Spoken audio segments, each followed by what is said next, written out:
Hello दोस्तों, क्या हाल है। तो दोस्तों, अगर आपका बजट है 50 से 60 हज़ार का और 50 to 60,000 के बीच में आप एक अच्छा गेमिंग पीसी बिल्ड करने का सोच रहे हैं, तो दोस्तों इस वीडियो को पूरा देखिए, क्योंकि आज के इस वीडियो में मैं आपके लिए लेके आऊँ बेस्ट पीसी बिल्ड अंडर 60,000। और दोस्तों इस पीसी बिल्ड में मैंने स्पेशली टारगेट किया है गेमिंग के लिए और वीडियो एडिटिंग के लिए, क्योंकि गेमिंग में आपको इस पीसी में काफ़ी अच्छी परफॉर्मेंस मिल जाएगी और वीडियो एडिटिंग में भी काफ़ी अच्छी परफॉर्मेंस आपको इस पीसी में देखने को मिल जाएंगी। तो जल्दी से वीडियो को स्टार्ट करते हो दोस्तों। साथ ही साथ अगर आप चैनल पर नए हैं तो चैनल को सब्सक्राइब करके बेल नोटिफिकेशन को दबा के ऑल कर दीजिए, ताकि ऐसी ही हमारी लेटेस्ट नोटिफिकेशंस आप तक जल्द से जल्द पहुंचे।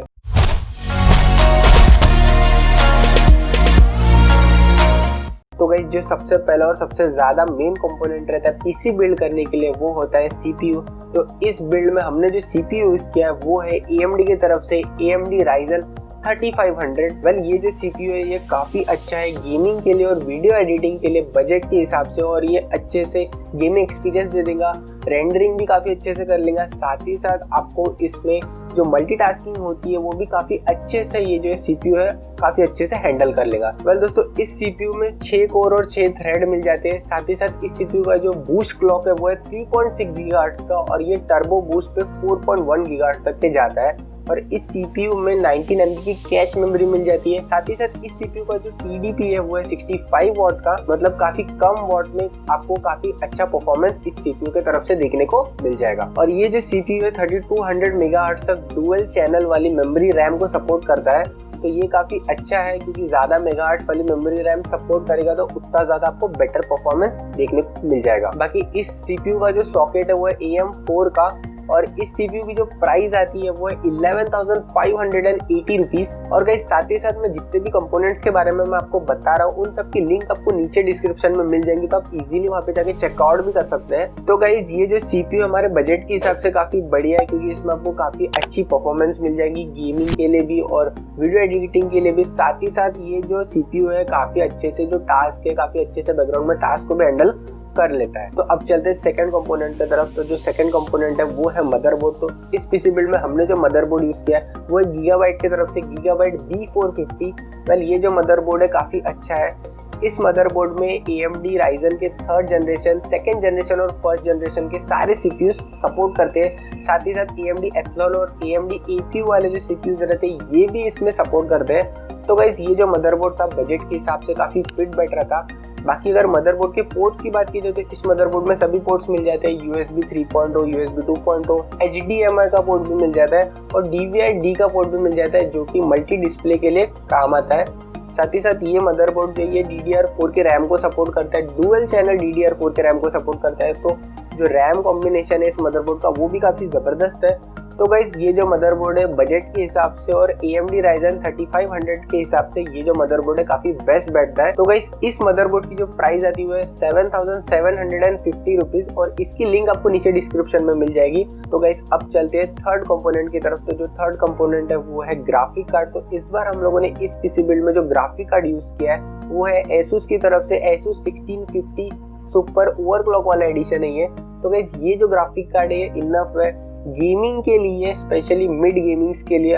आप इस ग्राफिक कार्ड में कम से कम मीडियम सेटिंग्स में, हाई सेटिंग्स में अच्छे से गेमिंग एक्सपीरियंस कर पाओगे। साथ ही साथ इसमें वीडियो एडिटिंग, जो वीडियो रेंडरिंग होती है वो भी काफ़ी अच्छे से हो जाएंगी। तो अगर आपको थोड़ा सा और ज़्यादा बजट है तो आप 1660 की तरफ भी जा सकते हैं, 1660 सुपर की तरफ भी जा सकते हैं। बट दोस्तों, हमको जो पीसी बिल्ड करना है वो है अंडर 60,000। तो अंडर 60,000 के हिसाब से ये जो ग्राफिक कार्ड है हमारे बजट के हिसाब से काफ़ी बेस्ट बैठता है। बाकी अगर बात की जाए इस ग्राफिक कार्ड की, तो इस ग्राफिक कार्ड में DDR6 की मेमोरी बैंडविड्थ मिल जाती है, और इस ग्राफिक कार्ड की जो क्लॉक स्पीड है वो है 1680 मेगाहर्ट्ज की। साथ ही साथ इस ग्राफिक कार्ड में गेम मोड भी आता है और एनवीडिया के सभी फीचर्स आपको इस ग्राफिक कार्ड में देखने को मिल जाते हैं। तो गाइस, ये जो ग्राफिक कार्ड है हमारे पीसी बिल्ड के हिसाब से काफ़ी बेस्ट बैठता है, और इस ग्राफिक कार्ड की जो प्राइस है वो है 15,500 रुपीज़। तो अब चलते हैं नेक्स्ट कंपोनेंट की तरफ। तो गाइस, इस बार हमने जो रैम यूज की है वो है कोइसर वेंजेंस की तरफ से कोइसर वेंजेंस DDR4 की रैम है, जो कि 8 GB की डुअल चैनल वाली रैम मिल जाती है। साथ ही साथ इस रैम की जो मेगाहर्ट्ज फ्रीक्वेंसी है वो है 3000 मेगाहर्ट्ज की। तो 3000 मेगाहर्ट्ज की फ्रीक्वेंसी से जो हमको परफॉर्मेंस मिलेगी वो काफ़ी बढ़िया मिल जाएगी। तो 8GB प्लस 8GB ऐसे हम लोगों ने 16GB की रैम इस पीसी बिल्ड में यूज़ की है। तो 16GB की रैम हम लोगों ने इसलिए यूज़ की है क्योंकि हमको गेमिंग परफॉर्मेंस जो है ना काफ़ी स्मूथ होना और साथ ही साथ जो मल्टीटास्किंग है, जो बाकी के साइड हैंडलिंग जो टास्क रहते हैं वो भी काफ़ी अच्छे से 16GB में आपको अच्छे से हैंडल होते हुए मिल जाएंगे। तो गाइस इसलिए हम लोगों ने इसमें 16GB की रैम यूज़ की है। बाकी अगर आपको बजट थोड़ा कम करना है तो आप 8GB की रैम भी इसमें यूज़ कर सकते हैं, लेकिन 16GB की रैम अगर आप यूज़ करोगे तो काफ़ी अच्छा परफॉर्मेंस आपको देखने को मिल जाएगा। अब दोस्तों चलते हैं नेक्स्ट कंपोनेंट की तरफ। तो दोस्तों जितने भी कंपोनेंट उसको हैंडल करने के लिए पावर सप्लाई की सबसे ज़्यादा ज़रूरत होती है। तो हम लोगों ने इसमें जो पावर सप्लाई यूज़ किया है वो है एंटीक की तरफ से BP450। ये जो पावर सप्लाई ये 450 वॉट का पावर सप्लाई है। साथ ही साथ इस पावर सप्लाई में हमको काफ़ी अच्छे हमारे जितने भी कंपोनेंट्स हैं सभी प्रॉपरली वर्क हो जाएंगे। जो हमारा AMD Ryzen 3500 है और साथ ही साथ जो ग्राफिक कार्ड है 1650 वो काफ़ी इजीली हैंडल हो जाएगा इस पावर सप्लाई में।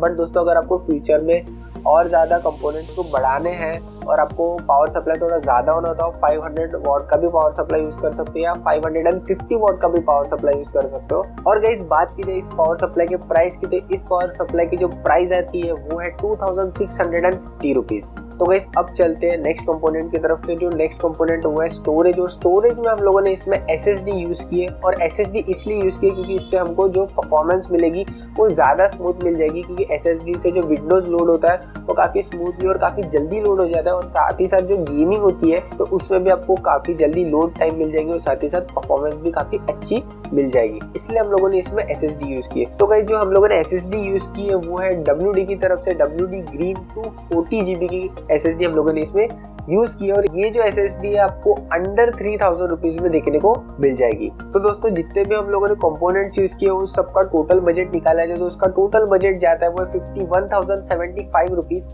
लेकिन और दो कंपोनेंट्स बाकी है। अगर कीबोर्ड और माउस की तरफ देखो तो अंडर 1000 रुपीज़ में आपको कॉम्बो मिल जाएगा अच्छे से। अच्छा लॉगिटेक और जेब्रॉनिक्स का उसको देख सकते हैं। और साथ ही साथ अगर दोस्तों बात की जाए मॉनिटर की तो मॉनिटर आप पे डिपेंड करता है।